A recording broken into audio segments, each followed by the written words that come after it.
The truth was never complicated. That's what makes this harder to admit. I didn't run because I was confused. I didn't disappear because I didn't know what to do. I ran because I knew exactly what needed to be said and I couldn't bring myself to say it. People imagine escape as panic, as chaos, as someone breaking under pressure. Mine was quiet. I smiled. I nodded. I agreed with things I no longer believed. And while everyone assumed I was still present, still involved, still dependable, I was already halfway gone. The moment I should have spoken is burned into my memory with unsettling clarity. Nothing dramatic was happening. No shouting. No visible crisis.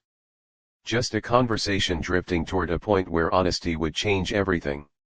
I felt it coming, that tightening in the chest, that subtle warning that this was the line. Say it now, or live with it. I chose to delay. I told myself I'd find a better moment. A calmer moment. A version of the truth that would hurt less. I convinced myself that silence was temporary, strategic, even kind. That was the lie I used to justify what came next. The longer I stayed quiet, the heavier the truth became. Words age quickly when they're left unspoken. What starts as honesty turns into confession. Confession turns into threat. And eventually, silence becomes a decision. I noticed myself changing after that. Not suddenly, gradually, almost politely. I became cautious with my words. Careful with my expressions. I started editing myself in real time, filtering every thought through one question: will this expose me? That's when the mental breakdown began, not as collapse, but as containment. I built a version of myself designed to avoid detection. Someone agreeable. Someone predictable. Someone who never pushed conversations too far in either direction. I became skilled at maintaining balance, even as the ground beneath me shifted. People trusted me. That trust made everything worse. Every kind word felt undeserved. Every assumption about my integrity landed like a quiet accusation. I wasn't who they thought I was anymore, not because I had changed, but because I was hiding something essential. At night, I replayed the moment I should have spoken. Over and over. Each replay sharper than the last. Each imagined version of the truth more catastrophic in my mind. I told myself that telling the truth later would be worse. That the damage would grow with time. That maybe silence was now the lesser evil. That's how moral dilemmas trap you, not by forcing a bad choice, but by convincing you there's no good one left. The idea of escape didn't arrive fully formed. It started as a fantasy. What if I wasn't here? What if I didn't have to face this? What if distance could solve? What courage couldn't? I didn't want to disappear completely. I just wanted relief. Space. A reset where the truth wouldn't be waiting for me in every room. But once you imagine escape as relief, staying starts to feel like suffocation. I began preparing without admitting it to myself. Emotional withdrawal first. Then practical detachment. I stopped investing in long-term plans. I avoided commitments that assumed continuity.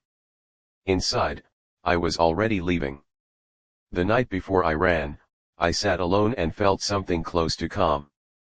That should have terrified me.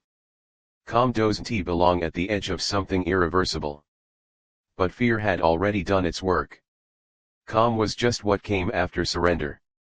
I told myself I wasn't running away from responsibility. I told myself I was choosing peace. The truth is simpler and uglier. I ran because I didn't want to watch myself say the words that would change how people saw me. And that decision followed me longer than I ever expected. Running worked at first. That's the dangerous part no one talks about. Escape delivers exactly what it promises in the beginning. Distance. Silence. Relief sharp enough to feel like freedom. I put physical space between myself and the people who knew the truth I hadn't told. New streets. New routines. New conversations that stayed safely on the surface. No one asked the questions I was avoiding. No one looked at me like they were waiting for something.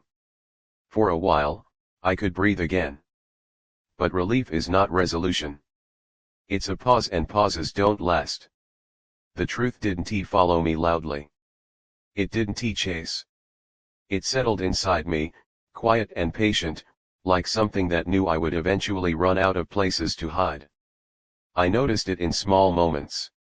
When someone asked a simple question and my instinct was still to calculate, to filter, to protect. When I felt a sudden spike of anxiety over nothing, a tone of voice, a casual remark, a passing resemblance to someone from before. My body remembered what my mind tried to forget. I started waking up with tension already in my chest, as if I had been holding my breath all night. Dreams became fragmented. Not nightmares, confrontations. Conversations that never ended. Words caught in my throat no matter how hard I tried to speak. I avoided mirrors again. Not because I didn't like what I saw, but because I didn't recognize the person looking back. I had escaped the situation, but I had brought the cowardice with me. That realization hurt more than guilt. I understood then that I hadn't preserved myself. I had shrunk myself. The version of me that ran was smaller than the one who stayed silent. More cautious. More defensive. Built entirely around one rule: never be cornered again. And that rule poisoned everything. Relationships remained shallow because depth required honesty. Opportunities felt threatening because commitment implied continuity. Even joy felt dangerous. Joy relaxes you, and relaxed people say things they shouldn't. I was safe. And constantly on guard. There was a moment insignificant to anyone else that broke the illusion completely. Someone trusted me. Not deeply. Not dramatically. They shared something vulnerable, something unfinished. They looked at me the way people look when they expect presence, not answers. I felt the old reflex instantly. Pull back. Stay neutral. Don't get involved. And suddenly, I saw myself clearly. This was the future I had chosen, not freedom, but permanent emotional probation. A life where every meaningful moment carried risk, and risk was something I had trained myself to avoid at all costs. The truth I hadn't told years ago had metastasized. It wasn't about that original moment anymore. It was about who I had become because of it. I realized then that my escape hadn't delayed the damage. It had redirected it inward. The weight I thought I'd left behind was now part of my structure. It shaped how I moved through the world, how I spoke, how I connected. Silence had become my default language. That was the moment the panic arrived. Real panic, not about being found out, but about never finding my way back. Back to what? To the version of myself who could still choose courage over comfort. Who could still accept consequences instead of running from them. Who could live in alignment instead of constant evasion. I didn't want absolution. I wanted coherence. I understood then that the truth doesn't lose power when you avoid it. It gains time. And time makes it heavier. That realization didn't push me to act immediately. It froze me. Because by then, telling the truth would no longer simply change one relationship or one situation. It would expose an entire pattern. I wasn't just someone who had stayed silent once. I was someone who had built a life around not having to speak. And the question I could no longer avoid was this: if I told the truth now, not just then, but now, would I still recognize myself afterward? I thought telling the truth would feel like relief. That was the fantasy I held onto, that one honest moment could untangle years of silence, that confession would act like a reset button. I imagined weight lifting from my chest, clarity replacing fear, peace arriving quietly afterward. What I didn't expect was grief. Because before you can tell the truth, you have to admit what it will destroy. I spent weeks doing nothing but thinking. Not planning what to say, I had rehearsed that 1,000 times, but imagining the aftermath. Faces changing. Trust cracking. The irreversible shift that comes when people finally see the version of you that has been hiding in the margins. The truth doesn't just reveal facts. It rearranges relationships. And I had built my entire escape around avoiding that rearrangement. The moment finally came not because I felt brave, but because I felt trapped. I was tired of monitoring myself, tired of calculating every word, tired of living a life that only worked if I stayed guarded. Silence had stopped protecting me. It had started consuming me. So I stopped running. I didn't dramatize it. I didn't prepare a speech. I didn't try to soften the impact. I told the truth the way it actually existed, incomplete, uncomfortable, and human. I watched the consequences unfold in real time. There was shock. Confusion. A pause heavy enough to feel physical. And then something worse than anger, disappointment. The kind that doesn't explode, but settles. I didn't defend myself. For the first time, I let consequences be consequences. Some people walked away. Not loudly. Not cruelly. They simply couldn't reconcile the person they thought they knew with the one standing in front of them now. I couldn't blame them. I had taken away their chance to choose earlier. Other people stayed, but differently. With boundaries. With caution. With eyes that saw more than they used to. Nothing returned to how it was. And that was the point. The strangest thing happened after the fallout settled. The anxiety didn't disappear, but it changed shape. It no longer hunted me from inside. It stood outside, visible, manageable.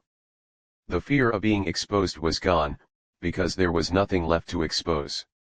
I had already done the worst thing I could imagine. And I was still here. I learned then that courage isn't about choosing the right outcome. It's about choosing alignment over comfort. About accepting loss instead of outsourcing it to time and distance. The life I live now is smaller in some ways. Fewer illusions. Fewer people. Fewer places to hide. But it's solid. I sleep differently.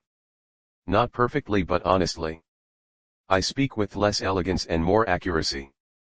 I allow myself to be misunderstood rather than invisible. And most importantly, I no longer confuse peace with avoidance.